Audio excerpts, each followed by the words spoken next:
Punjabi radio USA ਸੁਣ ਰਹੇ ਸਾਰੇ ਹੀ ਮਾਣਯੋਗ ਅਤੇ ਸਤਿਕਾਰਤ ਸਰੋਤਿਆਂ ਨੂੰ ਪਿਆਰ ਸਤਿਕਾਰ ਸਾ ਨਿੱਘੀ ਜਿਹੀ ਸਤਿ ਸ੍ਰੀ ਅਕਾਲ। ਸਭ ਨੂੰ ਜੀ ਆਇਆਂ ਨੂੰ ਆਖਦੇ ਹਾਂ। ਸੋ ਤੇ ਪ੍ਰੋਗਰਾਮ ਦੇ ਵਿੱਚ ਆਪ ਸਭ ਦਾ ਨਿੱਘਾ ਸਵਾਗਤ ਹੈ। ਪ੍ਰੋਗਰਾਮ ਲੈ ਕੇ ਹਾਜ਼ਰ ਹੋ ਚੁੱਕੇ ਹਾਂ ਜੀ ਆਪਾਂ ਅਪਡੇਟ ਅਮਰੀਕਾ ਦਾ ਸ਼ਾਮ ਦਾ ਬੁਲੇਟਿਨ। ਮੈਂ ਰਾਜਕਰਨਵੀਰ ਸਿੰਘ ਫਰੈਜ਼ਨੋ ਸਟੂਡੀਓਜ਼ ਤੋਂ, ਮੇਰੇ ਨਾਲ ਜੁੜ ਚੁੱਕੇ ਨੇ ਹਰਜੋਤ ਸਿੰਘ ਖਾਲਸਾ ਜੀ ਸੈਨ ਹੋਜ਼ੇ ਸਟੂਡੀਓਜ਼ ਤੋਂ। ਜੀ ਆਇਆਂ ਨੂੰ ਸਵਾਗਤ ਹੈ।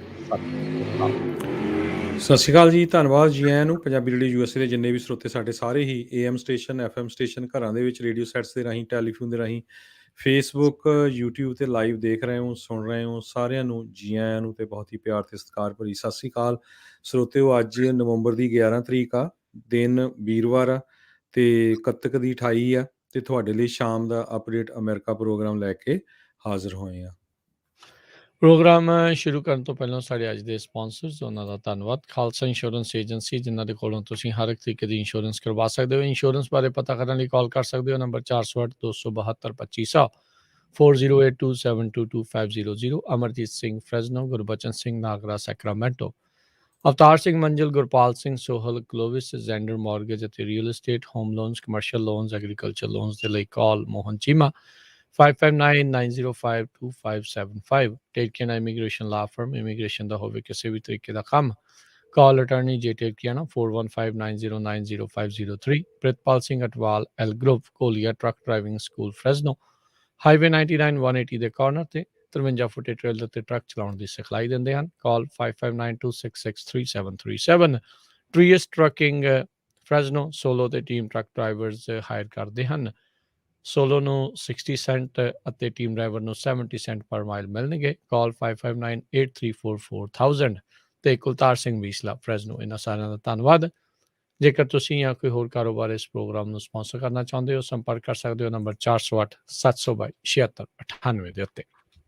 ਜੀ ਅੱਜ ਦੀਆਂ ਖਬਰਾਂ ਵੱਲ ਆਈਏ ਤੇ ਜਿਹੜਾ ਕਾਇਲ ਰਿਟਨ ਹਾਊਸ ਦਾ ਕੇਸ ਚੱਲ ਰਿਹਾ ਹੈਗਾ 18 ਸਾਲਾਂ ਦਾ, ਤੇ ਜਿਸ ਨੇ ਕੈਨੋਸ਼ਾ ਦੇ ਵਿੱਚ ਜਿਹੜੇ 3 ਲੋਕਾਂ ਨੂੰ ਗੋਲੀਆਂ ਮਾਰੀਆਂ ਸੀ, 2 ਦੀ ਮੌਤ ਹੋ ਗਈ ਸੀ। ਤੇ ਉਸ ਦੇ ਕੇਸ ਦੇ ਸੰਬੰਧ ਦੇ ਵਿੱਚ ਜਿਹੜੀ ਆ ਮੰਡੇ ਨੂੰ ਕਹਿੰਦੇ ਭਈ ਜਿਹੜੇ ਆ ਉਹਦਾ ਕੁਛ ਨਾ ਕੁਛ ਡਿਸੀਜਨ ਹੋ ਸਕਦਾ ਹੈਗਾ ਆ। ਪ੍ਰੋਸੀਕਿਊਟਰਸ ਨੇ ਜਿਹੜੇ ਹੈਗੇ ਆ ਉਹ ਕਹਿੰਦੇ ਵੀ ਘੱਟ ਚਾਰਜਸ ਮੰਗੇ ਹੈਗੇ ਆ ਕਾਇਲ ਦੇ ਉੱਤੇ। ਤੇ ਦੂਸਰੇ ਪਾਸੇ ਅੱਜ ਜਿਹੜਾ ਜੱਜ ਆ ਉਹ ਕਾਫੀ ਕੰਟਰੋਵਰਸੀ ਵਿੱਚ ਫਸ ਗਿਆ ਜਦੋਂ ਉਸ ਨੇ ਲੰਚ ਬ੍ਰੇਕ ਤੋਂ ਪਹਿਲਾਂ ਇੱਕ ਏਸ਼ੀਅਨ ਫੂਡ ਦੇ ਸੰਬੰਧ ਦੇ ਵਿੱਚ ਜਿਹੜਾ ਆ ਜੋਕ ਕਰ ਦਿੱਤਾ। ਕਹਿੰਦਾ ਵੀ Asian food is not it coming from Long Beach harbour. So ਉਹਨਾਂ ਦਾ ਕਹਿਣ ਦਾ ਮਤਲਬ ਇਹ ਸੀ ਵੀ ਉੱਥੇ ਜਿਹੜਾ ਆ ਬਹੁਤ ਡਿਲੇ ਹੈਗਾ ਆ। ਖਾਸ ਕਰਕੇ ਆਪਾਂ ਦੇਖਿਆ ਹੀ ਆ ਵੀ ਜਿਹੜਾ ਏਸ਼ੀਅਨ ਕੰਟਰੀਜ਼ ਤੋਂ ਜਿਹੜੀ ਸਪਲਾਈ ਆ ਰਹੀ, ਚਾਹੇ ਉਹ ਗਰੋਸਰੀ ਆ, ਫੂਡ ਆ, ਸੋ ਉਹਨੂੰ ਲੈ ਕੇ ਹੁਣ ਬਹੁਤ ਸਾਰੇ ਜਿਹੜੀਆਂ ਏਸ਼ੀਅਨ ਮੂਲ ਦੀਆਂ ਜਿਹੜੀਆਂ ਆਰਗੇਨਾਈਜੇਸ਼ਨਸ ਹੈਗੀਆਂ ਸਿਵਲ ਰਾਈਟਸ, ਉਹ ਕਹਿੰਦੇ ਵੀ ਇਹ ਦੇਖੋ ਵੀ ਇੱਦਾਂ ਦੇ ਜੋਕ ਜੇ ਇੱਕ ਜੱਜ ਕਰ ਰਿਹਾ ਆ ਗੋਰੇ ਮੂਲ ਦਾ, ਸੋ ਇਹ ਇੱਕ ਤਰ੍ਹਾਂ ਨਾਲ ਹੋਰ ਹੇਟ ਜਿਹੜੀ ਆ ਉਹ ਵਧੂਗੀ ਏਸ਼ੀਅਨਸ ਦੇ ਅਗੇਂਸਟ। ਜੀ ਜੀ। ਸੋ FBI ਦੇ ਆંકੜੇ ਬੀਤੇ ਜਿਹੜੇ ਆ ਸਮੇਂ ਦੇ ਵਿੱਚ ਰਿਲੀਜ਼ ਹੋਏ ਸੀ, ਉਹਨਾਂ ਨੇ ਦੱਸਿਆ ਸੀਗਾ ਵੀ ਏਸ਼ੀਅਨ ਮੂਲ ਦੇ ਲੋਕਾਂ ਦੇ ਖਿਲਾਫ ਜਿਹੜੀ ਹੇਟ ਕ੍ਰਾਈਮ ਆ ਉਹ ਬੀਤੇ ਸਾਲ ਦੇ ਵਿੱਚ ਕਈ ਗੁਣਾ ਜਿਹੜੀ ਆ ਉਹ ਆਲਰੇਡੀ ਵਧੀ ਹੋਈ ਹੈਗੀ ਆ। ਤੇ ਹਰਜੋਤ ਸਿੰਘ ਜੀ, ਖਬਰਾਂ ਦੇ ਵਿੱਚ ਅੱਗੇ ਵਧਣ ਤੋਂ ਪਹਿਲਾਂ ਅੱਜ ਜਿਹੜਾ ਵੈਟਰਨਸ ਡੇ ਜਿਹੜਾ ਹੈਗਾ ਆ, ਉਸ ਦੇ ਵਿੱਚ ਆਪਾਂ ਸਾਰੇ ਹੀ ਵੈਟਰਨਸ ਆ ਉਹਨਾਂ ਦਾ ਧੰਨਵਾਦ ਕਰਦੇ ਹਾਂ ਜਿਨ੍ਹਾਂ ਨੇ ਸਰਵ ਕੀਤਾ, ਜਿਨ੍ਹਾਂ ਨੇ ਅਮਰੀਕਾ ਦੇ ਲਈ ਆਪਣੀ ਜਾਨ ਜਿਹੜੀ ਆ ਉਹ ਨਿਸ਼ਾਵਰ ਕੀਤੀ ਤੇ ਜਾਨ ਜਿਹੜੀ ਆ ਉਹ ਤਲੀ ਤੇ ਲੈ ਕੇ ਜਿਹੜਾ ਹੋ ਗਏ। ਸੋ ਸਾਰੇ ਹੀ ਵੈਟਰਨਸ ਨੂੰ ਯਾਦ ਕੀਤਾ ਜਾਂਦਾ। ਇੱਥੇ ਨਹੀਂ, ਦੁਨੀਆ ਭਰ ਦੇ ਵਿੱਚ ਹੋਰ ਕਈ ਥਾਵਾਂ ਦੇ ਉੱਤੇ ਰਿਮੈਂਬਰੈਂਸ ਡੇ ਦੇ ਵਜੋਂ ਵੀ ਅੱਜ ਦੇ ਇਸ ਦਿਨ ਨੂੰ ਜਾਣਿਆ ਜਾਂਦਾ ਹੈ। ਉਹਨਾਂ ਫੌਜੀਆਂ ਨੂੰ ਜਿਹੜਾ ਉਹ ਯਾਦ ਕੀਤਾ ਜਾਂਦਾ ਆ ਜਿਨ੍ਹਾਂ ਨੇ ਆਪਣਾ ਜਿਹੜਾ ਆ ਆਪ ਅਮਰੀਕਾ ਦੇ ਲਈ ਜਾਂ ਉਹਨਾਂ ਮੁਲਕਾਂ ਦੇ ਲਈ ਜਿਹੜੀ ਫੌਜ ਦੇ ਲਈ ਜਿਹੜਾ ਉਹ ਲਾ ਦਿੱਤਾ। ਮੈਮੋਰੀਅਲ ਡੇ ਹੁੰਦਾ ਆ ਜਿਹੜੇ ਸ਼ਹੀਦ ਹੋ ਚੁੱਕੇ ਆ ਉਹਨਾਂ ਨੂੰ ਯਾਦ ਕਰਦੇ ਹੋਏ। ਵੈਟਰਨਸ ਡੇ ਹੁੰਦਾ ਆ ਜਿਹੜੇ ਅਜੇ ਜੀਵਨ ਨੇ ਜੀਵਤ ਨੇ, ਪਰ ਉਹਨਾਂ ਨੇ ਅਮਰੀਕਾ ਦੀ ਫੌਜ ਦੇ ਲਈ ਜਾਂ ਵੱਖ-ਵੱਖ ਸ਼ਾਖਾਵਾਂ ਦੇ ਵਿੱਚ ਜਿਹੜਾ ਆ ਉਹਨਾਂ ਨੇ ਕੰਮ ਕੀਤਾ ਹੋਵੇ, ਆਪਣੇ ਜੀਵਨ ਦੇ ਕੁਛ ਸਾਲ ਜਿਹੜੇ ਵਰ੍ਹੇ ਆ ਉਸ ਦੇ ਵਿੱਚ ਲਗਾਏ ਹੁੰਦੇ ਆ। ਸੋ ਸਾਰੇ ਵੈਟਰਨਸ ਦਾ ਜਿਹੜਾ ਉਹ ਧੰਨਵਾਦ ਜਿਹੜਾ ਉਹ ਆਪਾਂ ਕਰਦੇ ਹਾਂ, ਤੇ ਇਹੀ ਪ੍ਰਮਾਤਮਾ ਅੱਗੇ ਅਰਦਾਸ ਕਰਦੇ ਹਾਂ ਵੀ ਭਾਈ ਜਾਣ ਦੀ ਜਿਹੜੀ ਉਹ ਨੌਬਤ ਨਾ ਆਵੇ, ਪਰ ਆਪਾਂ ਨੂੰ ਪਤਾ ਹੈ ਵੀ ਇੱਦਾਂ ਦੀਆਂ ਨੌਬਤਾਂ ਜਿਹੜੀਆਂ ਆਉਂਦੀਆਂ ਰਹਿੰਦੀਆਂ। ਸੋ ਜੰਗ ਜਾਣ ਵਾਲੇ ਬੰਦੇ ਆਮ ਨਹੀਂ ਹੁੰਦੇ। ਸੋ ਸਾਰੇ ਹੀ ਇਹਨਾਂ ਵੈਟਰਨਸ ਦਾ ਅਸੀਂ ਤਹਿ ਦਿਲੋਂ ਧੰਨਵਾਦ ਕਰਦੇ ਹਾਂ। ਜੀ। ਤੇ ਅਗਲੀ ਖਬਰ ਵੱਲ ਚਲੀਏ। ਜਿਹੜੇ ਕਾਂਗਰਸ ਰਿਪਬਲਿਕਨ ਸੈਨੇਟਰ ਆ, ਸੌਰੀ, ਟੌਮ ਕਾਟਨ ਅਰਕਨਸਾ ਦੇ, ਉਹਨਾਂ ਨੇ ਅੱਜ ਪ੍ਰੈਜ਼ੀਡੈਂਟ ਬਾਈਡਨ ਉਹਨਾਂ ਨੂੰ ਕਿਹਾ ਆ ਵੀ ਸਟਾਪ ਦਾ ਮੈਡਨੈਸ। ਕਹਿੰਦੇ ਪਈ ਯੂਐਸ ਦੀਆਂ ਜਿਹੜੀਆਂ ਕੰਜ਼ਿਊਮਰ ਨੂੰ ਪ੍ਰਾਈਸ ਇੰਡੈਕਸ ਨੂੰ ਲੈ ਕੇ ਤੇ ਜਿਹੜੀਆਂ ਇਨਫਲੇਸ਼ਨ ਇੰਨੀ ਜ਼ਿਆਦਾ ਵੱਧ ਗਈ ਹੈਗੀ ਆ ਪਿਛਲੇ 30 ਸਾਲਾਂ ਨਾਲੋਂ, 1 ਸਾਲ ਦੇ ਵਿੱਚ 6.2% ਕੰਜ਼ਿਊਮਰ ਪ੍ਰਾਈਸ ਇੰਡੈਕਸ ਜਿਹੜਾ ਹੈ ਇਨਕਰੀਜ਼ ਹੋਇਆ। ਜਿਹੜੇ ਟੌਮ ਕਾਟਨ ਆ, ਇਹ ਸੈਨੇਟ ਜੁਆਇੰਟ ਇਕਨੋਮਿਕ ਕਮੇਟੀ ਦੇ ਜਿਹੜੇ ਉੱਤੇ ਸਰਵ ਕਰਦੇ ਹੈਗੇ ਆ। ਕਹਿੰਦੇ ਵੀ ਜਿੰਨਾ ਮਨੀ ਬਾਈਡਨ ਐਡਮਿਨਿਸਟ੍ਰੇਸ਼ਨ ਵੱਲੋਂ ਫਨਲ ਕੀਤਾ ਗਿਆ ਹੈਗਾ, ਉਹਦੇ ਨਾਲ ਕੀ ਹੋਇਆ ਵੀ ਲੋਕਾਂ ਨੇ ਕੰਮ ਕਰਨਾ ਜਿਹੜਾ ਛੱਡ ਦਿੱਤਾ ਆ। ਸੋ ਜਿਹੜੀ ਇੰਪਲਾਈਜ਼ ਲੱਭ ਨਹੀਂ ਰਹੇ ਹੈਗੇ ਇੰਪਲਾਇਰ ਦੇ ਲਈ, ਤੇ ਇਹ ਵੀ ਇੱਕ ਵੱਡਾ ਕਾਰਨ ਜਿਹੜਾ ਬਣਿਆ ਹੈਗਾ। ਉਹ ਕਹਿੰਦੇ ਵੀ ਜਿਹੜੇ ਟ੍ਰਿਲੀਅਨਸ ਆਫ ਡਾਲਰ ਸਪੈਂਡ ਕਰ ਰਹੇ ਆ, ਇਹਨੂੰ ਜਿਹੜਾ ਇਮੀਡੀਏਟਲੀ ਬੰਦ ਕੀਤਾ ਜਾਵੇ। ਜਿਹੜੇ ਰਿਪਬਲਿਕਨਸ ਆ ਉਹ ਇਹ ਆਰਗੂ ਕਰ ਰਹੇ ਆ ਭਈ ਜਿਹੜੀ ਸ਼ਾਰਟੇਜ ਆ ਲੇਬਰ ਦੀ, ਉਹ ਇਸੇ ਕਰਕੇ ਆ। ਪਰ ਡੈਮੋਕ੍ਰੇਟਸ ਜਿਹੜੇ ਆ ਉਹ ਕਹਿੰਦੇ ਆ ਵੀ ਅਸੀਂ ਪੂਰਾ ਇਕਨੋਮਿਕ ਸਿਸਟਮ ਨੂੰ ਕਲੈਪਸ ਹੋਣ ਤੋਂ ਜਿਹੜਾ ਬਚਾਇਆ ਹੈਗਾ ਆ। ਇਸ ਕਰਕੇ ਜਿਹੜੇ ਲੋਕ ਆ, ਚਾਹੇ ਉਹ ਬਿਜ਼ਨੈਸਸ ਵੀ ਸੀ, ਸਾਰਿਆਂ ਦੀ ਜਿਹੜੀ ਸਪੋਰਟ ਕੀਤੀ ਹੈਗੀ ਆ। ਜੀ। ਅਗਲੀ ਜਿਹੜੀ ਹਰਜੋਤ ਸਿੰਘ ਦੀ ਗੱਲ ਕਰਦੇ ਜਾਈਏ, ਰਾਸ਼ਟਰਪਤੀ ਜਿਹੜੇ ਸਾਬਕਾ ਰਾਸ਼ਟਰਪਤੀ ਟਰੰਪ ਆ, ਉਹਨਾਂ ਦੇ ਵਾਈਟ ਹਾਊਸ ਦੇ ਰੈਕਰਡਸ ਆ, ਉਸ ਨੂੰ ਕਹਿੰਦੇ ਆ ਵੀ ਕਮੇਟੀ ਨੂੰ ਦੇਣ ਦੇ ਲਈ ਨੈਸ਼ਨਲ ਆਰਕਾਈਵਜ਼ ਦੀ ਤਿਆਰੀ ਕਰ ਰਿਹਾ ਸੀਗਾ। ਕੱਲ੍ਹ ਸ਼ੁੱਕਰਵਾਰ ਨੂੰ ਇਹ ਜਿਹੜੇ ਦਸਤਾਵੇਜ਼ ਆ ਉਹ ਕਮੇਟੀ ਦੇ ਹਵਾਲੇ ਕੀਤੇ ਜਾਣੇ ਸੀਗੇ, ਪਰ ਫੈਡਰਲ ਅਪੀਲ ਕੋਰਟ ਦੇ ਵਿੱਚ ਦਾਖਲ ਕੀਤੀ ਗਈ ਅਰਜੀ ਦੇ ਉੱਤੇ ਕਹਿੰਦੇ ਆ ਵੀ ਹੁਣ ਸੁਣਵਾਈ 30 ਨਵੰਬਰ ਨੂੰ ਹੋਵੇਗੀ। ਇਸ ਦੇ ਨਾਲ ਆਰਜੀ ਤੌਰ ਦੇ ਉੱਤੇ ਜਿਹੜੇ ਰਾਸ਼ਟਰਪਤੀ ਟਰੰਪ ਆ ਉਹਨਾਂ ਨੂੰ ਰਾਹਤ ਮਿਲੇਗੀ। 3 ਜੱਜ ਦਾ ਜਿਹੜਾ ਪੈਨਲ ਆ ਯੂਐਸ ਕੋਰਟ ਆਫ ਅਪੀਲਸ ਦਾ ਡੀਸੀ ਸਰਕਟ ਦਾ, ਉਹ ਜਿਹੜਾ ਹੁਣ ਇਸ ਦੇ ਉੱਤੇ ਸੁਣਵਾਈ ਕਰੇਗਾ ਵੀ ਕੀ ਜਿਹੜੇ ਸਾਬਕਾ ਰਾਸ਼ਟਰਪਤੀ ਜੋ ਹੁਣ ਰਾਸ਼ਟਰਪਤੀ ਨਹੀਂ ਹੈ, ਕੀ ਉਹਨਾਂ ਦਾ ਪ੍ਰਿਵਿਲੇਜ, ਐਗਜ਼ੀਕਿਊਟਿਵ ਪ੍ਰਿਵਿਲੇਜ ਫਿਰ ਵੀ ਬਣਦਾ ਆ ਇਹਨਾਂ ਦਸਤਾਵੇਜ਼ਾਂ ਨੂੰ ਇਸ ਕਮੇਟੀ ਦੇ ਉੱਤੇ ਜਾਣ ਤੋਂ ਰੋਕਣ ਦੇ ਲਈ। ਜਿਹੜੇ ਰਾਸ਼ਟਰਪਤੀ ਬਾਈਡਨ ਆ, ਉਹਨਾਂ ਨੇ ਆਲਰੇਡੀ ਇਹਨਾਂ ਦਸਤਾਵੇਜ਼ਾਂ ਨੂੰ ਰੋਕਣ ਦੇ ਲਈ ਆਪਣਾ ਐਗਜ਼ੀਕਿਊਟਿਵ ਪ੍ਰਿਵਿਲੇਜ ਜਿਹੜਾ ਹੁੰਦਾ ਆ ਵੀ ਇੱਕ ਰਾਸ਼ਟਰਪਤੀ ਹੋਣ ਦੇ ਨਾਤੇ ਉਹ ਖੁਦ ਜਿਹੜੇ ਇਸ ਚੀਜ਼ ਨੂੰ ਰੋਕ ਸਕਦੇ ਆ, ਉਸ ਨੂੰ ਲਾਉਣ ਤੋਂ ਉਹਨਾਂ ਨੇ ਇਨਕਾਰ ਕਰ ਦਿੱਤਾ ਸੀਗਾ। ਇਹ ਡਿਲੇ ਕਹਿੰਦੇ ਆ ਵੀ ਹੁਣ ਆਇਆ ਆ। ਇੱਕ ਮਾਈਨਰ ਕਹਿੰਦੇ ਆ ਵੀ ਸੈਟਬੈਕ ਹਾਊਸ ਦੀ ਜਿਹੜੀ 6 ਜਨਵਰੀ ਦੀ ਹੋਈ ਹਿੰਸਾ ਆ, ਉਸ ਨੂੰ ਜਾਂਚ ਕਰ ਰਹੀ ਕਮੇਟੀ ਆ, ਉਸ ਦੇ ਲਈ ਹੋਵੇਗਾ। ਅਗਲੀ ਖਬਰ ਲਾਸ ਐਂਜਲਸ ਤੋਂ ਆ ਰਹੀ ਆ, ਜਿੱਥੇ ਕਿ ਕ੍ਰਿਊ ਮੈਂਬਰਸ ਜਿਹੜੇ ਸੀ ਇੱਕ ਫਿਲਮ ਦੇ, ਜਦੋਂ ਐਲਿਕ ਬਾਲਡਵਿਨ ਜਿਹੜਾ ਆ ਐਕਟਰ ਜਿਹਦੇ ਵੱਲੋਂ ਸ਼ੂਟਿੰਗ ਕੀਤੀ ਗਈ ਸੀ, ਉਹਦੇ ਵਿੱਚ ਲਾਈਵ ਐਮੂਨੀਸ਼ਨ ਸੀ ਤੇ ਜਿਹਦੇ ਨਾਲ ਇੱਕ ਜਾਣੇ ਦੀ ਮੌਤ ਹੋ ਗਈ ਸੀ। ਹੁਣ ਉਹਨਾਂ ਨੇ ਲਾ ਸੂਟ ਫਾਈਲ ਕੀਤਾ ਐਲਏ ਕੋਰਟ ਦੇ ਵਿੱਚ, ਜਿਹੜਾ ਕਿ ਇੱਕ ਐਕਟਰ ਆ ਐਲਿਕ ਬਾਲਡਵਿਨ, ਉਹਦੇ ਤੇ ਨਾਲ ਹੋਰ ਜਿਹੜੇ 1 ਦਰਜਨ ਦੇ ਕਰੀਬ ਉਹਦੇ ਜਿਹੜੇ ਐਸੋਸੀਏਟਸ ਆ। ਕਹਿੰਦੇ ਵੀ ਜਿਹੜੀ ਉੱਥੇ ਫੇਟਲ ਸ਼ੂਟਿੰਗ ਹੋਈ ਆ, ਜਿਹਦੇ ਨਾਲ ਸਿਨੇਮਾਟੋਗ੍ਰਾਫਰ ਹੈਲਨਾ ਹਟਚਿਨਸ ਜਿਹਦੀ ਮੌਤ ਹੋਈ ਸੀ ਨਿਊ ਮੈਕਸੀਕੋ ਦੇ ਵਿੱਚ, ਵੀ ਇਹ ਹੋਣਾ ਨਹੀਂ ਚਾਹੀਦਾ ਸੀ। ਵੀ ਇਹ ਕਿਸ ਤਰ੍ਹਾਂ ਜਿਹੜਾ ਫੇਲ ਹੋ ਗਿਆ, ਵੀ ਜਿਹੜਾ ਗੋਲੀ ਜਿਹੜੀ ਲਾਈਵ ਆ ਉਸ ਜਿਹੜਾ ਬੰਦੂਕ ਸੀ ਉਹਦੇ ਵਿੱਚ ਪਾਈ ਗਈ, ਜਿਹੜੀ ਚੱਲ ਗਈ ਤੇ ਜਿਹਦੇ ਨਾਲ ਮੌਤ ਹੋਈ ਹੈਗੀ ਆ। ਸੋ ਇਹ ਪਹਿਲਾ ਲਾ ਸੂਟ ਆ। ਕਹਿੰਦੇ ਇਸ ਤੋਂ ਬਿਨਾਂ ਹੋਰ ਵੀ ਕਈ ਸਾਰੇ ਜਿਹੜੇ ਲਾ ਸੂਟਸ ਆ ਉਹ ਆਉਣ ਵਾਲੇ ਸਮੇਂ ਦੇ ਵਿੱਚ ਆਉਣਗੇ। ਜੀ। ਅਗਲੀ ਹਰਜੋਤ ਸਿੰਘ ਦੀ ਗੱਲ ਕਰਦੇ ਜਾਈਏ, ਕਹਿੰਦੇ ਦੱਸਿਆ ਜਾ ਰਿਹਾ ਵੀ ਈਲੋਨ ਮਸਕ ਨੇ $5 ਬਿਲੀਅਨ ਦੇ ਆਪਣੇ ਜਿਹੜੇ ਸਟਾਕ ਆ ਟੈਸਲਾ ਦੇ, ਉਹ ਵੇਚ ਦਿੱਤੇ ਹੈਗੇ ਆ। ਪਹਿਲੋਂ ਇਹ ਖਬਰ ਸੀਗੀ ਵੀ ਤਕਰੀਬਨ 1 ਬਿਲੀਅਨ ਦੇ ਵੇਚੇ ਆ, ਪਰ ਟੈਸਲਾ ਦੇ ਜਿਹੜੇ CEO ਆ ਉਹਨਾਂ ਨੇ ਇਹ ਵੇਚੇ ਆ।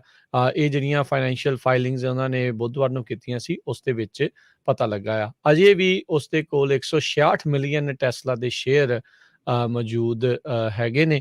ਸੋ ਕਹਿੰਦੇ ਵੀ ਉਹਦੇ ਟਰਸਟ ਦੇ ਦੁਆਰਾ 3.5 ਮਿਲੀਅਨ ਸ਼ੇਅਰਸ ਆ, ਜਿਨ੍ਹਾਂ ਦੀ ਕੀਮਤ ਤਕਰੀਬਨ 4 ਬਿਲੀਅਨ ਡਾਲਰ ਜਿਹੜੀ ਆ ਉਹ ਸੀਗੀ। ਵੱਖ-ਵੱਖ ਜਿਹੜੇ ਕਹਿ ਲਓ ਵੀ ਹਿੱਸਿਆਂ ਦੇ ਵਿੱਚ ਵੇਚੇ ਗਏ ਤੇ ਹੁਣ ਇੱਕ ਵੱਖਰੇ ਤੌਰ ਦੇ ਉੱਤੇ ਵੀ 1 ਬਿਲੀਅਨ ਦੇ ਜਿਹੜੇ ਉਹ ਵੱਖਰੇ ਵੇਚੇ ਗਏ। ਸੋ ਕਾਫੀ ਵੱਡੇ ਪੱਧਰ ਦੇ ਉੱਤੇ ਜਿਹੜੇ ਹਰਜੋਤ ਸਿੰਘ ਜੀ ਇਸ ਨੇ ਆਪਣੇ ਸ਼ੇਅਰਸ ਆ ਉਹ ਵੇਚ ਦਿੱਤੇ ਹੈਗੇ ਆ। ਉੱਧਰ ਇਹਨਾਂ ਦੇ ਟੱਕਰ ਦੇ ਵਿੱਚ ਆਈ ਰਿਵੀਅਨ ਕੰਪਨੀ ਆ, ਉਹਦਾ ਜਿਹੜਾ ਫਾਊਂਡਰ ਆਰ.ਜੇ.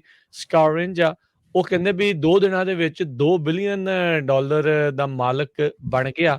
2 ਦਿਨ ਪਹਿਲਾਂ ਹੀ ਜਿਹੜੀ ਇਸ ਦੀ ਰਿਵੀਅਨ ਦਾ ਆਈਪੀਓ ਹੋਇਆ ਸੀ ਤੇ ਕਹਿੰਦੇ ਵੀ ਕਾਫੀ ਜ਼ਿਆਦਾ ਉਸ ਦੇ ਵਿੱਚ ਵਾਧਾ ਆ ਉਹ ਦੇਖਿਆ ਗਿਆ। 2009 ਦੇ ਵਿੱਚ ਸਕਾਰਿੰਜ ਆ ਉਸਨੇ ਰਿਵੀਅਨ ਨੂੰ ਕੀਤਾ ਸੀਗਾ 1 ਸਾਲ ਪਹਿਲਾਂ ਟੈਸਲਾ ਦੇ ਆਈਪੀਓ ਹੋਣ ਤੋਂ। ਇਹ ਪਹਿਲੀ ਇਲੈਕਟ੍ਰਿਕ ਵਹੀਕਲ ਕੰਪਨੀ ਬਣੀ ਆ। ਕਹਿੰਦੇ ਆ ਵੀ ਜਿਨ੍ਹਾਂ ਨੇ ਆਪਣੇ ਟਰੱਕਸ ਐਸਯੂਵੀਜ਼ ਆ ਉਹਨਾਂ ਨੂੰ ਲਾਂਚ ਕੀਤਾ ਆ। ਇਸ ਕੰਪਨੀ ਨੇ ਅਜੇ ਰੀਅਲ ਰੈਵਨਿਊ ਜਨਰੇਟ ਕਰਨਾ ਸਟਾਰਟ ਕਰਨਾ ਆ, ਪਰ ਉਸ ਤੋਂ ਪਹਿਲਾਂ ਹੀ ਕਹਿੰਦੇ ਆ ਵੀ ਜੀਐਮ ਨੂੰ ਓਵਰਟੇਕ ਕਰ ਗਈ ਆ ਇੱਕ ਹਿਸਾਬ ਦੇ ਨਾਲ ਵੀ ਉਸ ਦੀ ਮਾਰਕੀਟ ਕੈਪ ਨੂੰ ਜਿਹੜਾ ਉਹ ਲੈ ਕੇ। ਸੋ ਇਲੈਕਟ੍ਰਿਕ ਗੱਡੀਆਂ ਦੀ ਭਰਮਾਰ ਤੇ ਇਲੈਕਟ੍ਰਿਕ ਗੱਡੀਆਂ ਦੀ ਪੂਰੀ ਜਿਹੜੀ ਆ ਉਹ ਟੱਕਰ ਆ ਇਸ ਟਾਈਮ ਦੇਖਣ ਨੂੰ ਮਿਲ ਰਹੀ ਹੈ। ਪੁਰਾਣੀਆਂ ਕੰਪਨੀਆਂ ਜਨਰਲ ਮੋਟਰਸ ਹੋ ਗਈ, ਫੋਰਡ ਹੋ ਗਈ, ਹੋਰ ਸਾਰੀਆਂ ਕੰਪਨੀਆਂ ਹੁਣ ਇਸੇ ਹੀ ਰਾਹ ਦੇ ਉੱਤੇ ਤੁਰੀਆਂ ਹੋਈਆਂ ਨੇ। ਜੀ। ਅਗਲੀ ਖਬਰ ਅੱਜ ਯੂਐਸ ਦੀ ਜਿਹੜੀ ਗਵਰਨਮੈਂਟ ਆ ਉਹਨਾਂ ਨੇ ਆਪਣੇ ਜਿਹੜੇ ਮਿੱਤਰ ਯੂਰਪ ਦੇ ਮੁਲਕ ਆ ਉਹਨਾਂ ਨੂੰ ਵਾਰਨਿੰਗ ਦਿੱਤੀ ਆ ਵੀ ਰਸ਼ੀਆ ਵਾਲੇ ਪਲਾਨਿੰਗ ਕਰ ਰਹੇ ਆ ਵੀ ਯੂਕਰੇਨ ਦੇ ਵਿੱਚ ਕਿਸ ਤਰ੍ਹਾਂ ਐਂਟਰ ਹੋਣਾ ਹੈਗਾ, ਕਿਸ ਤਰ੍ਹਾਂ ਉੱਥੇ ਇਨਵੇਜ਼ਨ ਕਰਨੀ ਹੈਗੀ ਆ। ਵਾਸ਼ਿੰਗਟਨ ਬਹੁਤ ਕਲੋਜ਼ਲੀ ਮੋਨੀਟਰ ਕਰ ਰਿਹਾ ਸੀ ਰਸ਼ੀਅਨ ਫੋਰਸਿਸ ਨੂੰ, ਜਿਹੜੀਆਂ ਕਿ ਬਹੁਤ ਵੱਡਾ ਬਿਲਡ ਅਪ ਜਿਹੜਾ ਆ ਯੂਕਰੇਨ ਦੇ ਬਾਰਡਰ ਦੇ ਉੱਤੇ ਕਰ ਰਹੀਆਂ ਹੈਗੀਆਂ। ਸੋ ਅੱਜ ਯੂਐਸ ਦੇ ਜਿਹੜੇ ਆਫੀਸ਼ੀਅਲਸ ਆ ਉਹਨਾਂ ਨੇ ਯੂਰਪੀਅਨ ਯੂਨੀਅਨ ਦੇ ਜਿਹੜੇ ਕਾਊਂਟਰ ਪਾਰਟਸ ਆ ਉਹਨਾਂ ਨੂੰ ਬਰੀਫ ਕੀਤਾ ਆ ਵੀ ਇੱਕ ਇਹ ਬਹੁਤ ਵੱਡਾ ਕੰਸਰਨ ਹੈਗਾ ਆ। ਰਸ਼ੀਆ ਕਿਸੇ ਟਾਈਮ ਵੀ ਜਿਹੜਾ ਯੂਕਰੇਨ ਆ ਉਹ ਵੈਸਟ ਦੀਆਂ ਜਿਹੜੀਆਂ ਸਰਕਾਰਾਂ ਉਹਨਾਂ ਦਾ ਫਰੈਂਡ ਆ ਤੇ ਉਹਨਾਂ ਦੇ ਉੱਤੇ ਜਿਹੜਾ ਕਬਜ਼ਾ ਕਰ ਸਕਦਾ ਹੈਗਾ ਆ। ਜੀ। Harjot Singh ji, Astro world music festival ਦੇ ਵਿੱਚ 8 ਜਣਿਆਂ ਦੀ ਮੌਤ ਹੋਈ ਸੀ। ਉਸ ਦੇ ਵਿੱਚ ਇੱਕ ਭਾਰਤੀ ਮੂਲ ਦੀ ਵੀ ਮਰੀ ਸੀ ਤੇ ਇੱਕ ਬਹੁਤ ਗੰਭੀਰ ਰੂਪ ਦੇ ਵਿੱਚ ਜ਼ਖਮੀ ਸੀ, ਜਿਸ ਨੂੰ ਬ੍ਰੇਨ ਡੈਡ ਵੀ ਦੱਸਿਆ ਗਿਆ ਸੀ, ਭਾਰਤੀ ਸ਼ਾਨਾਨੀ। ਅੱਜ ਦੱਸਿਆ ਜਾ ਰਿਹਾ ਹੈ ਵੀ ਉਹ ਵੀ ਆਪਣੀਆਂ ਸੱਟਾਂ ਦੀ ਮਾਰ ਨਾਲ ਝੱਲਦੀ ਹੋਈ ਉਸ ਦੀ ਮੌਤ ਹੋ ਗਈ ਹੈ। ਕਹਿੰਦੇ ਤਕਰੀਬਨ 1 ਹਫ਼ਤੇ ਬਾਅਦ ਜਦ ਇਹ ਕਰਾਊਡ ਸਰਜ ਹੋਇਆ ਸੀ ਐਸਟਰੋ ਵਰਲਡ ਮਿਊਜ਼ਿਕ ਫੈਸਟੀਵਲ ਦੇ ਵਿੱਚ, ਉਸ ਦੀ ਜਿਹੜੀ ਉਹ ਮੌਤ ਹੋ ਗਈ ਆ। ਉਸ ਦੀ ਅਟਰਨੀ ਜਿਹੜੀ ਆ ਇਸ ਪਰਿਵਾਰ ਦੀ, ਉਸ ਨੇ ਇਹ ਅਨਾਊਂਸ ਕੀਤਾ ਵੀ ਕ੍ਰਿਟੀਕਲ ਇੰਜਰੀਜ਼ ਦੀ ਮਾਰ ਜਿਹੜੀ ਆ ਉਹ ਨਹੀਂ ਝੱਲ ਸਕੀ। ਜਿੱਦਣ ਤੋਂ ਇਹ ਜ਼ੇਰੇ ਇਲਾਜ ਸੀਗੀ, ਹਸਪਤਾਲ 'ਚ ਦਾਖਲ ਸੀਗੀ, ਇਹ ਵੈਂਟੀਲੇਟਰ ਦੇ ਉੱਤੇ ਸੀਗੀ, ਪਰ ਕੋਈ ਵੀ ਬ੍ਰੇਨ ਐਕਟੀਵਿਟੀ ਉਹ ਨਹੀਂ ਸੀਗੀ। ਸੋ ਆਲਰੇਡੀ ਲਾਸੂਟਸ ਇਸ ਮਿਊਜ਼ਿਕ ਫੈਸਟੀਵਲ ਦੇ ਖਿਲਾਫ ਜਿਹੜੇ ਆ ਉਹ ਹੋ ਚੁੱਕੇ ਨੇ ਤੇ ਜਿਨ੍ਹਾਂ ਵਿੱਚ ਜਿਹੜੇ ਆਰਟਿਸਟ ਵੀ ਜਿਹੜੇ ਸ਼ਾਮਿਲ ਸੀਗੇ ਉਹਨਾਂ ਖਿਲਾਫ ਉਹਨਾਂ ਦੇ ਵੀ ਨਾਮ ਜਿਹੜੇ ਆ ਉਹ ਦਾਖਲ ਕੀਤੇ ਗਏ ਨੇ ਇਹਨਾਂ ਲਾਸੂਟਸ ਦੇ ਵਿੱਚ। ਜੀ, ਬਹੁਤ ਹੀ ਮਾੜੀ ਜਿਹੜੀ ਖਬਰ ਹੋਈ ਆ, ਕਿੰਨੇ ਜਾਣਿਆਂ ਦੀ ਉੱਥੇ ਮੌਤ ਹੋ ਗਈ ਆ। ਅਗਲੀ ਖਬਰ ਵੱਲ ਚਲੀਏ। ਅੱਜ ਕੈਲੀਫੋਰਨੀਆ ਦੇ ਗਵਰਨਰ ਗੈਬਨ ਨਿਊਸਮ ਨੇ ਜਿਹੜੀ ਆ ਸਟੇਟ ਆਫ ਐਮਰਜੈਂਸੀ ਉਸ ਨੂੰ ਤੀਜੀ ਵਾਰੀ ਫੇਰ ਐਕਸਟੈਂਡ ਕੀਤਾ ਹੈਗਾ। 2 ਸਾਲ ਦੇ ਕਰੀਬ ਦਾ ਸਮਾਂ ਹੋ ਚੁੱਕਾ ਆ ਪੈਂਡੈਮਿਕ ਦੇ ਦੌਰਾਨ, ਕਿਉਂਕਿ ਕਈ ਜਿਹੜੀਆਂ ਕਾਉਂਟੀਜ਼ ਆ ਉਹਨਾਂ ਦੇ ਵਿੱਚ ਕਰੋਨਾ ਵਾਇਰਸ ਦੇ ਕੇਸਾਂ ਦੀ ਗਿਣਤੀ ਵੱਧ ਰਹੀ ਹੈਗੀ ਆ, ਕਿਉਂਕਿ ਲੋਕ ਹਜੇ ਵੀ ਜਿਹੜੇ ਵੈਕਸੀਨ ਆ ਨਹੀਂ ਲਵਾ ਰਹੇ। ਜਦ ਕਿ ਅੱਜ ਗਵਰਨਰ ਵੱਲੋਂ ਇਹ ਵੀ ਅਨਾਊਂਸ ਕੀਤਾ ਗਿਆ ਹੈ ਵੀ ਕੋਈ ਵੀ ਬੰਦਾ ਜਿਹੜਾ ਜਾਂ ਬੀਬੀ ਆ ਕੈਲੀਫੋਰਨੀਆ ਦੇ ਵਿੱਚ ਉਹ ਬੂਸਟਰ ਜਿਹੜਾ ਵੈਕਸੀਨ ਆ ਉਹ ਹੁਣ ਲਵਾ ਸਕਦਾ ਹੈ, ਕਿਉਂਕਿ ਪਹਿਲਾਂ ਇਹ ਸੀ ਵੀ ਜਿਹੜੇ 50 ਤੋਂ ਉੱਪਰ ਆ, ਹੁਣ ਉਹਨਾਂ ਨੇ ਇਹ ਕਿਹਾ ਵੀ ਹਰ ਇੱਕ ਜਾਣਾ ਜਿਹੜਾ ਆ ਬੂਸਟਰ ਵੈਕਸੀਨ ਲਵਾ ਸਕਦਾ ਜਿਨ੍ਹਾਂ ਨੇ ਪਹਿਲਾਂ 1 ਜਾਂ 2 ਟੀਕੇ ਲਵਾ ਚੁੱਕੇ ਹੈਗੇ ਆ। ਲਾਸ ਐਂਜਲਸ ਕਾਉਂਟੀ ਦੇ ਵਿੱਚ ਇੱਕ ਵਾਰੀ ਫੇਰ ਕਰੋਨਾ ਵਾਇਰਸ ਦੇ ਕੇਸਾਂ ਦੀ ਗਿਣਤੀ ਕਾਫੀ ਵੱਧ ਰਹੀ ਆ। ਜੀ। ਅਗਲੀ ਜਿਹੜੀ ਹਰਜੋਤ ਸਿੰਘ ਜੀ ਗੱਲ ਕਰਦੇ ਜੀ, ਪਲੇਸਰ ਕਾਉਂਟੀ ਦੇ ਵਿੱਚ 2 ਜਣਿਆਂ ਨੂੰ ਹਿਰਾਸਤ ਦੇ ਵਿੱਚ ਲਿਆ ਗਿਆ ਆ ਜਦ ਇੱਕ ਚੋਰੀ ਕੀਤੀ ਹੋਈ ਕਾਰ ਇੱਕ ਪਾਵਰ ਪੋਲ ਦੇ ਨਾਲ ਟਕਰਾ ਗਈ ਤੇ ਇਸ ਦੇ ਵਿੱਚ ਇੱਕ 7 ਮਹੀਨੇ ਦਾ ਨਾਬਾਲਗ ਬੱਚਾ ਵੀ ਜਿਹੜਾ ਆ ਉਸ ਟਾਈਮ ਗੱਡੀ ਦੇ ਵਿੱਚ ਮੌਜੂਦ ਸੀਗਾ। 2 ਔਰਤਾਂ ਨੂੰ ਕਹਿੰਦੇ ਆ ਇੱਕ ਅੱਜ ਜਿਹੜਾ ਸਵੇਰੇ ਆ ਉਹ ਗ੍ਰਿਫਤਾਰ ਕੀਤਾ ਸੀਗਾ। ਸੋ ਹਾਈਵੇ 193 ਦੇ ਨਿਊ ਕੈਸਲ ਇਲਾਕੇ ਦੇ ਵਿੱਚ ਪਲੇਸਰ ਕਾਉਂਟੀ ਸ਼ੈਰਿਫ ਆਫਿਸਰਸ ਆ ਉਹਨਾਂ ਨੇ ਗ੍ਰਿਫਤਾਰ ਕੀਤਾ ਸੀ 23 ਸਾਲਾਂ ਦੀ ਐਨਸਟੇਸੀਆ ਐਂਡੀਨੋ ਤੇ 29 ਸਾਲਾਂ ਦੀ ਰੋਨੀਕਾ ਵਾਟਸਨ ਜਿਹੜੇ ਆ ਉਹਨਾਂ ਨੂੰ ਗ੍ਰਿਫਤਾਰ ਹੁਣ ਕਰ ਲਿਆ ਗਿਆ ਹੈ। ਜੀ। ਅਗਲੀ ਖਬਰ ਜਿਹੜੀ ਆ ਉਹ ਬੇਕਰਸਫੀਲਡ ਤੋਂ ਆ ਰਹੀ ਆ। ਬੇਕਰਸਫੀਲਡ ਦੇ ਜਿਹੜੇ ਟੀਚਰ ਆ, ਉਹ ਵੀ ਆਬਜੈਕਟ ਕਰ ਰਹੇ ਆ ਵੀ ਜਿਹੜਾ ਵੈਕਸੀਨ ਮੈਂਡੇਟ ਆ, ਉਹ ਨਹੀਂ ਹੋਣਾ ਚਾਹੀਦਾ। ਸਕੂਲ ਬੋਰਡ ਦੀ ਜਿੱਥੇ ਮੀਟਿੰਗ ਹੋ ਰਹੀ ਸੀ, ਉੱਥੇ ਪੇਰੈਂਟਸ ਤੇ ਟੀਚਰਸ ਸਾਰੇ ਇਕੱਠੇ ਹੋਏ ਸੀ। 30 ਤੋਂ ਵੱਧ ਜਿਹੜੇ ਟੀਚਰਸ ਤੇ ਹੋਰ ਪੇਰੈਂਟਸ ਨੇ ਨੌਰਿਸ ਸਕੂਲ ਬੋਰਡ ਦੇ ਵਿੱਚ ਇਹ ਕਿਹਾ ਆ ਭਈ ਅਸੀਂ ਹੱਕ 'ਚ ਤਾਂ ਹੈਗੇ ਆ ਵੀ ਜਿਹੜਾ ਵੈਕਸੀਨ ਲਵਾਉਣਾ ਚਾਹੁੰਦਾ ਉਹ ਲਵਾਵੇ, ਪਰ ਕੰਪਲਸਰੀ ਨਹੀਂ ਇਹ ਹੋਣਾ ਚਾਹੀਦਾ। ਜੀ। ਜਿਹੜੇ ਡਰੱਗ ਡੀਲਰਸ ਨੇ ਮਡੇਰਾ ਕਾਉਂਟੀ ਦੇ ਵਿੱਚ, ਖਾਸ ਕਰਕੇ ਜਿਹੜੇ ਫੈਂਟਨਲ ਨੂੰ ਜਿਹੜਾ ਉਹ ਵੇਚਦੇ ਨੇ ਜਾਂ ਬਲੈਕ ਦੇ ਵਿੱਚ ਇੱਕ ਹਿਸਾਬ ਦੇ ਨਾਲ ਵੇਚਦੇ ਨੇ, ਲੋਕਾਂ ਨੂੰ ਇੱਕ ਹਿਸਾਬ ਨਾਲ ਮੌਤ ਵੱਲ ਨੂੰ ਧੱਕ ਰਹੇ ਨੇ। ਕਹਿੰਦੇ ਵੀ ਉਹਨਾਂ ਦੇ ਉੱਤੇ ਮਰਡਰ ਚਾਰਜਿਸ ਜਿਹੜੇ ਆ ਉਹ ਹੁਣ ਲਗਾਏ ਜਾ ਸਕਦੇ ਆ, ਜੇ ਮਡੇਰਾ ਕਾਉਂਟੀ ਦੇ ਵਿੱਚ ਫੈਂਟਨਲ ਦੇ ਨਾਲ ਕੋਈ ਓਵਰਡੋਜ਼ ਦੇ ਕਰਕੇ ਮਰਦਾ ਆ। ਸੈਕੰਡ ਡਿਗਰੀ ਮਰਡਰ ਚਾਰਜਿਸ ਜਿਹੜਾ ਉਹ ਹੋਊਗਾ, ਜਿਸ ਦੀ ਕਹਿੰਦੇ ਵੀ ਜੇ ਉਹ ਉਸ ਦੇ ਵਿੱਚ ਦੋਸ਼ੀ ਪਾਏ ਜਾਂਦੇ ਨੇ, ਤਾਂ 15 ਸਾਲਾਂ ਦੀ ਸਜ਼ਾ ਵੀ ਜਿਹੜੀ ਉਸਨੂੰ ਹੋ ਸਕਦੀ ਆ। ਸੋ ਡਰੱਗ ਡੀਲਰਸ ਨੂੰ ਤਾਂ ਵੈਸੇ ਹੀ ਜਿਹੜਾ ਚਲੋ ਇੱਕ ਹੋਰ ਨਵੀਂ ਚੀਜ਼ ਇਹਨਾਂ ਦੇ ਸਿਰ ਦੇ ਉੱਤੇ ਤਲਵਾਰ ਲਟਕਾਈ ਆ, ਪਰ ਇਹ ਕਿਹੜਾ ਮੰਨਦੇ ਨੇ ਹਰਜੋਤ ਸਿੰਘ ਜੀ, ਆਲਰੇਡੀ ਕਿੰਨੀਆਂ ਸਖਤ ਸਜ਼ਾਵਾਂ ਇਹਨਾਂ ਚੀਜ਼ਾਂ ਦੇ ਲਈ ਹੈਗੀਆਂ ਆ। ਪਰ ਇਹਨਾਂ ਨੂੰ ਆਪਣੇ ਡਾਲਰ ਬਣਾਉਣ ਦੀ ਖਾਤਰ ਲੋਕਾਂ ਦੇ ਪਰਿਵਾਰ, ਉਹਨਾਂ ਦੇ ਨੌਜਵਾਨ ਚਾਹੇ ਬਜ਼ੁਰਗ ਜਿਹੜੇ ਵੀ ਆ, ਉਹ ਇਸ ਨਸ਼ੇ ਦੇ ਉੱਤੇ ਲਾ ਰਹੇ ਨੇ, ਤਾਂ ਬਹੁਤ ਘਾਤਕ ਸਾਬਤ ਹੋ ਰਿਹਾ ਆ। ਨਸ਼ਿਆਂ ਇਹ ਇਸ ਲਈ ਬਹੁਤ ਜ਼ਿਆਦਾ ਘਾਤਕ ਆ, ਕਹਿੰਦੇ ਵੀ ਜਿਹੜੀ ਪੈਨੀ ਹੁੰਦੀ ਆ, 1 ਸੈਂਟ ਦਾ ਜਿਹੜਾ ਸਿੱਕਾ ਹੁੰਦਾ ਆ, ਜੇ ਓਨਾ ਕੁ ਵੀ ਲੈ ਲਿਆ ਜਾਵੇ ਤਾਂ ਉਹ ਤੁਹਾਨੂੰ ਮਾਰ ਸਕਦਾ ਹੈਗਾ ਆ। ਸੋ ਇਹ ਬੜੀ ਵੱਡੀ ਪ੍ਰੋਬਲਮ ਆ। ਉਤੋਂ ਵੱਡੀ ਪ੍ਰੋਬਲਮ ਕਹਿੰਦੇ ਵੀ ਨਾਲ ਇਹ ਵੀ ਆ ਰਹੀ ਆ ਵੀ ਇਹ ਜਿਹੜੀਆਂ ਪਹਿਲੋਂ ਤਾਂ ਇਲੀਗਲ ਜਿਹੜਾ ਇਹ ਡਰੱਗ ਟ੍ਰੇਡ ਹੈਗਾ ਆ ਉਹ ਵਾ, ਤੇ ਉਤੋਂ ਮਿਲਾਵਟ ਵਾਲੀਆਂ ਜਿਹੜੀਆਂ ਉਹ ਘੱਲ ਰਹੇ ਆ, ਜਿਸ ਦੇ ਨਾਲ ਹੋਰ ਵੀ ਥੋੜ੍ਹੀ ਮਾਤਰਾ ਦੇ ਵਿੱਚ ਲੈਣ ਦੇ ਨਾਲ ਵੀ ਲੋਕ ਆ ਉਹ ਓਵਰਡੋਜ਼ ਕਰਕੇ ਮਰ ਰਹੇ ਹੈਗੇ ਆ। ਸੋ ਬਹੁਤ ਇਸ ਟਾਈਮ ਗੰਭੀਰ ਜਿਹੜੀ ਸਮੱਸਿਆ ਦੇ ਵਿੱਚੋਂ ਅਮਰੀਕਾ ਜਿਹੜਾ ਉਹ ਲੰਘ ਰਿਹਾ ਹੈਗਾ ਆ। ਲੱਖਾਂ ਦੀ ਤਾਦਾਦ ਦੇ ਵਿੱਚ ਫੈਂਟਨਲ ਦੀਆਂ ਗੋਲੀਆਂ ਉਹ ਅਮਰੀਕਾ ਦੇ ਵਿੱਚ ਪਹੁੰਚ ਰਹੀਆਂ ਨੇ, ਜੋ ਕਿ ਹਜ਼ਾਰਾਂ ਹੀ ਲੋਕਾਂ ਨੂੰ ਹਰ ਵਰੇ ਆਪਣਾ ਮੌਤ ਦਾ ਸ਼ਿਕਾਰ ਉਹ ਬਣਾਉਂਦੀਆਂ ਨੇ। ਜੀ। ਅਗਲੀ ਖਬਰ ਜਿਹੜੀ ਆ ਉਹ ਘਰਾਂ ਦੇ ਸੰਬੰਧ ਦੇ ਵਿੱਚ ਆ। ਕਹਿੰਦੇ ਭਈ 36 ਦੇ ਕਰੀਬ ਸਭ ਤੋਂ ਜ਼ਿਆਦੇ ਜਿਹੜੇ ਮਹਿੰਗੇ ਘਰ ਹੈਗੇ ਆ, ਉਹ ਬੇ ਏਰੀਏ ਦੇ ਸ਼ਹਿਰਾਂ ਦੇ ਵਿੱਚ ਆ। ਜੇ ਪੂਰੇ ਜਿਹੜਾ USA ਉਹਦੇ ਹਿਸਾਬ ਨਾਲ ਦੇਖਿਆ ਜਾਵੇ ਤੇ 4 ਜਿਹੜੇ ਆ ਸੈਨ ਫਰਾਂਸਿਸਕੋ ਦੇ ਏਰੀਏ ਦੇ ਵਿੱਚ ਹੈਗੇ ਆ। ਇੱਕ ਜਿਹੜੀ ਪ੍ਰੋਪਰਟੀ ਸ਼ਾਰਕ ਕੰਪਨੀ ਆ, ਉਹਨਾਂ ਨੇ 100 ਜ਼ਿਪ ਕੋਡ ਜਿਹੜੇ ਆ ਪੂਰੇ USA 'ਚ ਕੱਢੇ ਆ, ਜਿੱਥੇ ਸਭ ਤੋਂ ਜ਼ਿਆਦੇ ਐਕਸਪੈਂਸਿਵ ਜਿਹੜੇ ਮਹਿੰਗੇ ਘਰ ਹੈਗੇ ਆ। ਜੇ ਬੇ ਏਰੀਏ ਦੀ ਗੱਲ ਕਰਦੇ ਜਾਈਏ, ਸੋ ਨੰਬਰ 1 ਪੂਰੇ USA ਦੇ ਵਿੱਚ ਜਿਹੜਾ ਟਾਊਨ ਆਇਆ ਉਹ ਐਥਰਟਨ ਆਇਆ, ਤੇ ਉੱਥੇ ਮੀਡੀਅਨ ਪ੍ਰਾਈਸ ਜਿਹੜੀ ਆ ਘਰ ਦੀ $7.5 ਮਿਲੀਅਨ ਆ। ਸੋ ਦੂਜੇ ਨੰਬਰ ਤੇ ਬੋਸਟਨ ਆ, ਜਿੱਥੇ $5.5 ਮਿਲੀਅਨ ਆ। ਸੋ ਇੱਦਾਂ ਦੇ ਟਾਊਨ ਆ ਜਿੱਥੇ ਬਹੁਤ ਹੀ ਹਾਈ ਪ੍ਰਾਈਸਿਸ ਜਿਹੜੀਆਂ ਹੈਗੀਆਂ। ਕੈਲੀਫੋਰਨੀਆ ਦੇ ਵਿੱਚ 72 ਜ਼ਿਪ ਕੋਡ ਆ, ਜਿੱਥੇ ਐਕਸਪੈਂਸਿਵ ਹੋਮ ਆ ਬਹੁਤ ਜ਼ਿਆਦੇ। ਪਹਿਲੇ ਨੰਬਰ ਤੇ ਕੈਲੀਫੋਰਨੀਆ, ਦੂਜੇ ਨੰਬਰ ਤੇ ਨਿਊਯਾਰਕ ਜਿਹੜੇ 14 ਜ਼ਿਪ ਕੋਡਸ ਆ, ਮੈਸਾਚੂਸੇਟਸ 'ਚ 3, ਕਨੈਟੀਕਟ 'ਚ 3, ਫਿਰ ਨਵਾਡਾ, ਨਿਊ ਜਰਸੀ, ਵਾਸ਼ਿੰਗਟਨ ਇੱਕ ਹੈਗਾ। ਜੀ।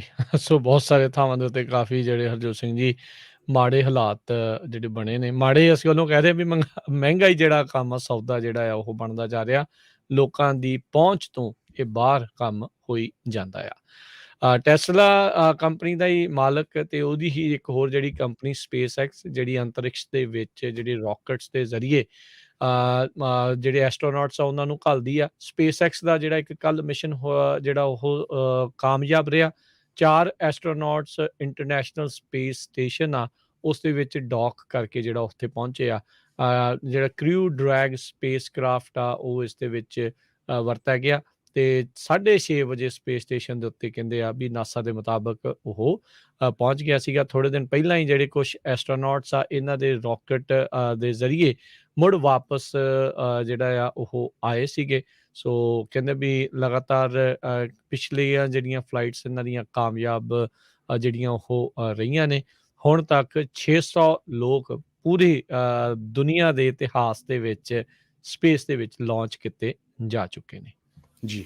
ਅਗਲੀ ਖਬਰ ਯੂਕੇ ਤੋਂ ਆ ਰਹੀ ਆ, ਜਿੱਥੇ ਕਿ ਇੱਕ ਪਹਿਲੇ ਜਿਹੜੀ ਆ ਕਹਿੰਦੇ ਭਈ ਕਲਰਡ ਵੂਮਨ ਜਿਹੜੀ ਆ, ਜਿਹਨੂੰ ਕਹਿ ਸਕਦੇ ਆ ਆਪਾਂ ਨੋਨ ਵਾਈਟ ਰੰਗ ਦੀ ਪੰਜਾਬੀ ਮੂਲ ਦੀ ਕੁੜੀ ਜਿਹੜੀ ਹੈਗੀ ਆ, ਸਿੱਖ ਆਰਮੀ ਦੇ ਵਿੱਚ ਜਿਹੜੀ ਜੌਬ ਕਰਦੀ ਆ, ਉਹ ਐਂਟਾਰਕਟਿਕਾ ਦੇ ਵਿੱਚ ਜਾ ਰਹੀ ਆ ਸਕੀ ਕਰਕੇ, ਸੋਲੋ ਜਾ ਰਹੀ ਆ ਸਾਊਥ ਪੋਲ ਦੇ ਉੱਤੇ। ਸੋ ਹਿਸਟਰੀ ਬਣਾਉਣ ਜਾ ਰਹੀ ਆ।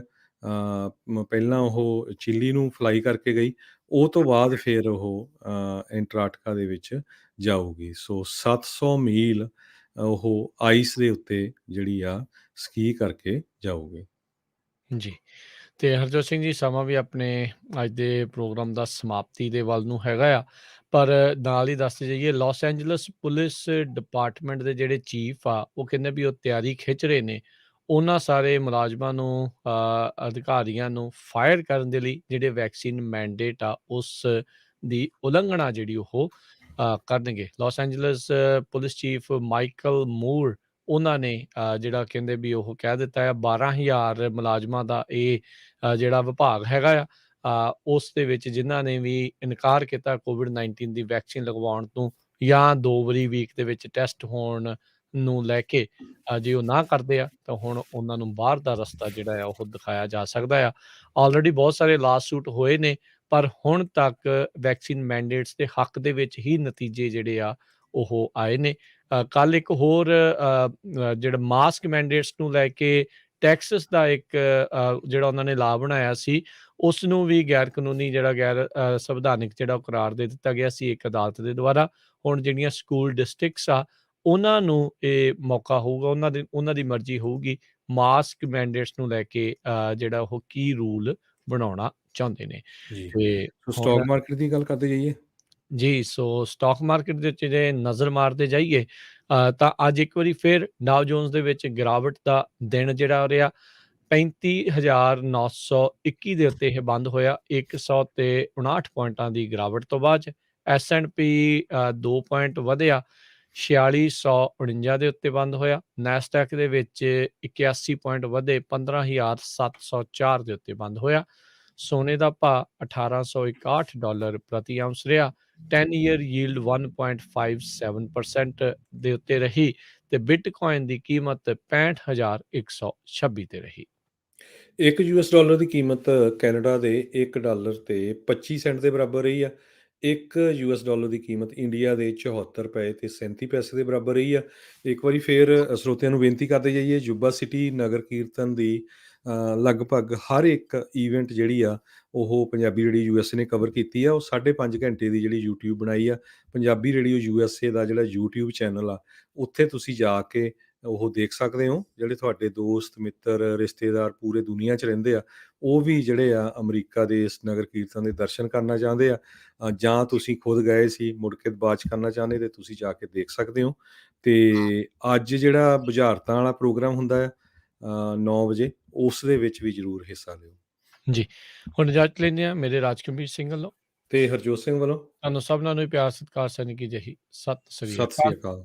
ਜਿੰਦੇ ਵਾਸਤੇ ਰਹੋ, ਹੱਸਦੇ ਖੇਲਦੇ ਰਹੋ, ਸੁਣਦੇ ਰਹੋ ਜੀ ਪੰਜਾਬੀ ਰੇਡੀਓ USA।